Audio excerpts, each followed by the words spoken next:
de vous arrêter. Je crois aux forces de l'esprit. Bonsoir et bienvenue, vous êtes au bon endroit, au bon moment, pendant le 20h sur France 3 Corse via Stella, évidemment. Destruction de l'environnement, poussée des populismes, fin dans le monde. Dans M, le magazine, l'essayiste Pierre Rabhi propose une réflexion sur cette frénésie de nos sociétés contemporaines.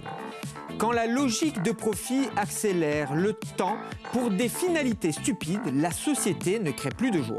Là est le véritable enjeu pour Pierre Rabhi, un enjeu de civilisation qui impose que collectivement nous imaginions un mode d'organisation pour jouir de ce que la vie sur Terre nous offre. Des paroles sages, certains diront même utopiques, mais dans toute l'équipe de Pendant le 20h, ça nous convient. Les titres de votre 20h. Existe-t-il une identité architecturale corse? C'est le débat du soir avec la journaliste Marie-Jo Harry-Guélandine et l'architecte Sébastien Celleri. Django, le jazz manouche, un art de vivre, une raison musicale. Jean-Jacques Gris et Frédéric André sont les invités événements de votre 20h. Bonsoir. Bonsoir. Bonsoir. Bonsoir Jean-Jacques. Bonsoir. Comment ça va? Terrible. Frédéric. Bonsoir. Salut. Bienvenue. Installez-vous. Bienvenue sur le plateau de Pendant le 20h. On va parler de jazz, on va parler de Django. En fait, on va surtout vous écouter jouer. Mais avant toute chose, quelques petites réflexions. En tout cas, on va donner quelques éléments sur la musique de Django. Plus de 1000 créations musicales. Django est l'inventeur du jazz manouche. Pour vous, Jean-Jacques, que représente-t-il ? Une source de travail, une source où on va chercher des éléments qu'on ne comprend pas toujours dans la musique, une Bible, voilà, tout simplement. C'est une Bible pour vous aussi, Frédéric? Aussi, c'est une grande inspiration depuis que je suis plus jeune. Oui. Ça fait combien de temps que d'ailleurs vous jouez ensemble? Alors c'est mon neveu, donc on l'a mis dans le bain tout petit, quoi. Très vite. Et voilà, ça fait très longtemps qu'il vient, qu'il nous suit et qui rêvait de jouer de la guitare. Et puis maintenant, il se débrouille bien, on peut dire. Quoi. Alors, on peut disserter pendant des heures et des heures sur, évidemment, Django Reinhardt, je l'ai dit, 1000 créations, inventeur de la musique jazz manouche. Tout le monde se réfère à Django Reinhardt quand on joue du jazz manouche. Liberté de musique, liberté de ton, liberté d'inventer. Mais le mieux, en fait, c'est qu'on vous écoute. On vous voit jouer. Alors, vous avez apporté vos guitares. On va faire une petite interview musicale, si vous le voulez bien. Avec plaisir. Très chers amis, alors je vais vous demander, le plateau de Pendant le 20h, l'ambiance de Pendant le 20h, oui. Cette émission quotidienne à 20h05 sur France 3 Corse via Stella, elle vous inspire quoi comme morceau? Quel morceau de Django? Qu'est-ce qui vous inspire, Fredo? On va faire...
C'était quel morceau? I See You in My Dream.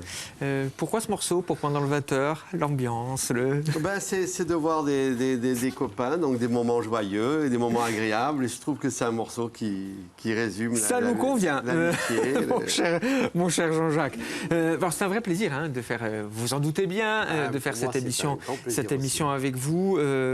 Vous avez également travaillé avec Babik Reinhardt. Hein. Oui. Babik Reinhardt, grand personnage, le fils de Django. De Django, qui est aussi un grand personnage. Avant tout, ce sont des gens extrêmement intelligents. Et Django était vraiment comme tous ces immenses musiciens, mais qui était vraiment quelqu'un qui avait une créativité absolument incroyable. Et c'est très difficile d'expliquer, on va dire, à quelqu'un qui ne connaît pas vraiment la musique, qui écoute, mais qui ne comprend pas pourquoi on parle de Django. Alors qu'aujourd'hui, il y a pas longtemps, j'ai eu une discussion avec un ami qui m'a dit, mais l'inventeur de l'automobile, bon, il a inventé, mais aujourd'hui, on fait mieux. Ouais. Sauf que Django, ce qu'il a inventé lui, et de la façon dont il a interprété, aujourd'hui on ne fait pas mieux. C'est-à-dire qu'il n'y a aucun musicien chez qui on peut aller chercher autant de choses. Et puis on se réfère, hein, je l'ai dit tout à l'heure, chaque musicien, tous les musiciens de jazz manouche se réfèrent forcément au répertoire de Django. Oui, d'ailleurs, oui, tout à fait. Les Américains, moi j'ai un bouquin où il y a 7-8 Américains, des grands, des types, des musiciens extrêmement connus, qui disait moi j'ai adoré cette musique, mais je ne l'ai jamais jouée parce que c'était trop difficile, c'est trop compliqué. Mais des gens comme Pat Metheny, des gens comme ça, quoi, c'est pas rien. Autre morceau, votre humeur du moment. Comment l'humeur du moment Alors l'humeur du moment, tiens, on va faire... Ben oui, l'humeur du moment, il est...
De vagabond, c'est ça. Ah, si je pouvais, je prendrais mon micro et j'essaierais de jouer au crooner sur la musique de Django, mais j'ai pas de voix, donc on va pas le faire. Bon, on va un petit peu continuer, c'est plutôt agréable, une interview musique. C'est super. Tiens, pendant le 20h, on parle souvent de politique, d'actualité, on essaye de poser un regard un petit peu décalé sur l'actualité. Justement, cette actualité, comment vous la voyez, à la fois politique, sociale, culturelle? Oh là là là là. En musique.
C'est accords et désaccords de Woody Allen, hein, ça.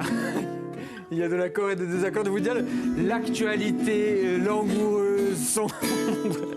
C'est comme ça que Jean-Jacques Christ et Frédéric André voient l'actualité. Voilà. Langoureuse, mais à la fois qui manque un petit peu de...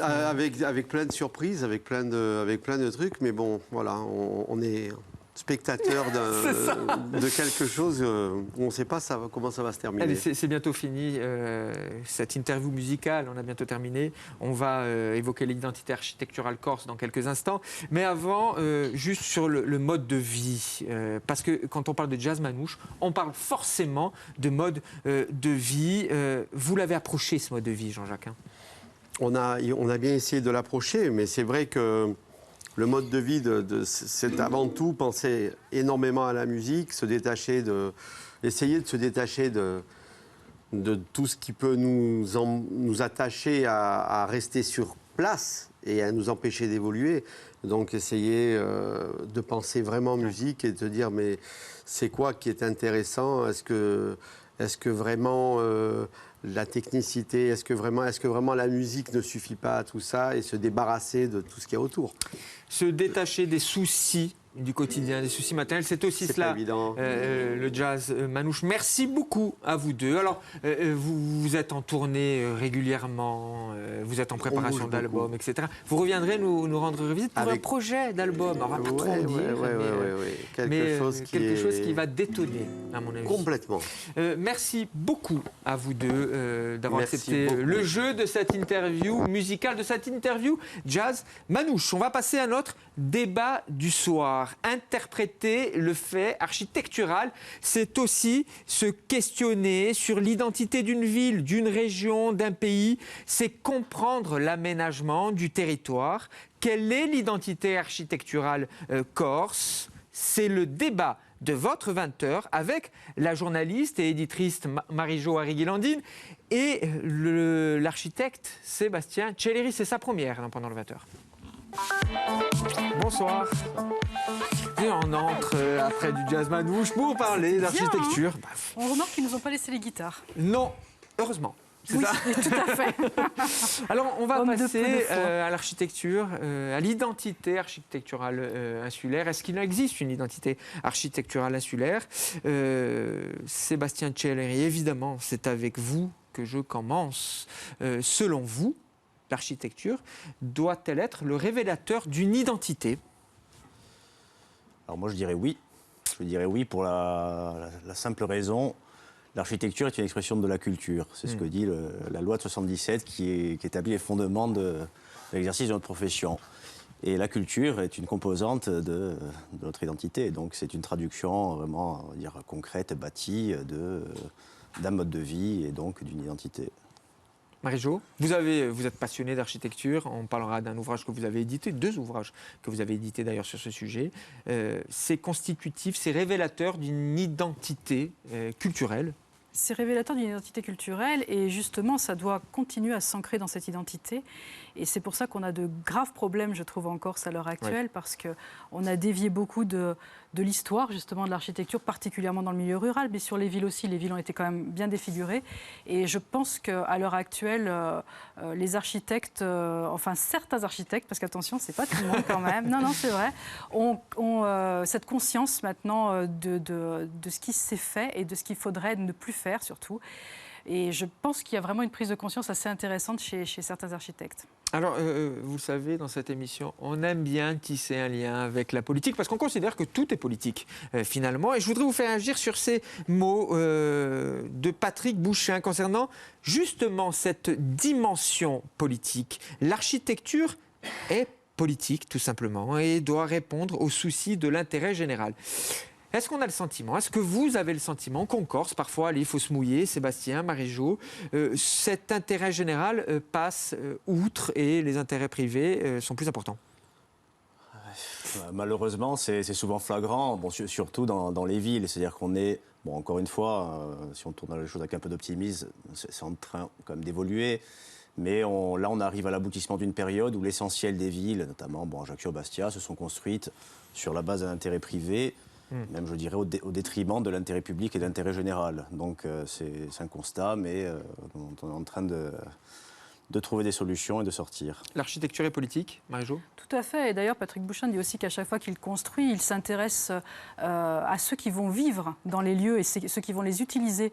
Et quand on regarde Ajaccio, on a vraiment l'impression qu'à un moment, ça n'a pas du tout été construit en fonction des gens qui allaient habiter là. Les immeubles sont placés d'une manière absolument incroyable. Les populations vieillissantes n'ont plus accès à leurs appartements ou en sont captifs parce qu'il y a des escaliers partout. Les voies sont des voies privées. On ne peut pas faire de système de transport en commun. Enfin, c'est vraiment, on n'a pas du tout pensé à ceux qui allaient utiliser ces Plus immeubles. Ajaccio que Bastia d'ailleurs, dans l'aménagement urbain, non ? Est-ce que je me trompe ? Peut-être immédiat, plus Ajaccio, mais... Oui, c'est qu'Ajaccio, c'est plus Bastia. étendu, en fait. Donc, c'est beaucoup plus visible, en dehors d'un centre-ville qui est assez petit, par rapport au centre de Bastia, qui est plus grand. Donc, l'étalement urbain était beaucoup plus important. La ville a grossi aussi de manière bien plus importante que Bastia. C'est un peu plus visible. Voilà. Est-ce que, au fond, quand on pose la question de l'architecture, de l'identité architecturale corse, on ne pose pas tout simplement la question de l'identité d'un aménagement urbain ? C'est essentiel pour les villes. Aujourd'hui, au XXIe siècle, est-ce que l'enjeu n'est pas là, dans l'aménagement urbain ? Alors, c'est là, oui, on va dire l'aménagement urbain, l'espace public d'une manière générale. Parce que ce qui constitue, on va dire, le cadre de vie, bon, le bâtiment, mais c'est avant tout ce qui est pratiqué par le public. C'est, si on remonte jusqu'à l'Antiquité, l'espace public, c'est vraiment l'espace de la représentation démocratique. C'est là, c'est le cœur de la vie de la cité. Voilà, donc c'est dehors, c'est les places, c'est les rues. Oui. Et donc c'est là aujourd'hui que, on va dire que le bas blesse. On s'est focalisé sur les bâtiments, en délaissant totalement l'espace public et le non bâti. C'est-à-dire que c'est même presque l'art de vivre méditerranéen, l'art de vivre insulaire corse, qui a été oublié dans la réflexion de ceux qui ont rédigé les POS, les PLU, etc., etc. Vous avez ce sentiment-là, vous, en tant qu'observateur ? Alors moi, j'ai le sentiment que justement, on s'est affranchi, on a conçu les plans, les bâtiments, les villes selon des concepts et plus selon la réalité d'un territoire. Oui. Voilà. Et ça encore, quelque chose sur lesquels maintenant on a un retour d'expérience qui nous fait réévaluer complètement notre mode de conception des villes. Marie-Jo, vous avez édité 2 ouvrages, Architecture en Corse, aux éditions Les Immortales, Architecture en Corse et Art de vivre. Parce que l'expression art de vivre, justement, elle est essentielle. Ah oui, c'est essentiel, surtout que les 2 livres traitent quand même de la maison individuelle, à la maison de particulier. C'est intéressant de faire le lien d'ailleurs entre l'aménagement urbain et les maisons individuelles. Tout à fait, parce qu'il y a aussi de belles erreurs qui ont été faites quand même dans le rural. Et quand les gens viennent en Corse, ils viennent aussi pour la beauté des villages. Et la cohérence des villages anciens n'a pas du tout été respectée, surtout à partir des années d'après-guerre, des années 50, de l'arrivée du ciment et de la brique de ciment. C'est très facile de la monter, donc du coup on réfléchit moins. Parce que j'imagine que l'architecte, face à un gros enjeu architectural, a le temps aussi de revoir des choses. De poser son regard, la singularité de son regard. Et de ne pas monter les choses bêtement comme ça. Oui, après sur la question de la maison et comment ça a été construit à partir de ces années-là, justement, c'est même plus un problème d'urbanisme, moi je trouverais, qu'un problème d'architecture. Ouais. C'est-à-dire qu'on est sur une dérive totale de mitage du territoire et de consommation excessive d'espace. Et c'est justement le principe de la maison individuelle au milieu de sa parcelle, qui a sa voie d'accès individuelle, donc multiplication des réseaux, artificialisation des sols, consommation d'espace, au détriment d'espaces agricoles souvent, qui a créé ce phénomène de mitage, comme on dit, du territoire, c'est-à-dire une colonisation, mais simplement par petits bouts, mais qui au final va contre toute logique urbaine et justement la logique historique des villages qui était la densité de l'habitat autour de ces espaces collectifs. Je vais juste reprendre une formule, on en avait déjà parlé ensemble dans une autre vie, une formule que j'ai retenue de vous. Vous dites: la restauration du patrimoine ne doit plus être considérée comme une fin en soi, mais comme le moyen pour l'entretien d'une mémoire, d'une identité, d'une culture. Moi, ce triptyque-là, mémoire, identité, culture, il me convient parfaitement et je trouve que rentre en résonance justement l'identité architecturale insulaire. Oui, en fait, en disant ça, la notion de patrimoine, c'était par rapport à la notion d'héritage, quelque chose dont on hérite, et en fait, on a un peu le devoir moral de le transmettre et de le préserver pour ceux qui viennent après, sachant que notre passage est relativement court. Et effectivement, on hérite d'un tas de choses, de témoins bâtis, d'un mode de vie qui a perduré ou pas, de savoir-faire, de savoir artistique et d'une manière générale, c'est les témoins bâtis d'une société.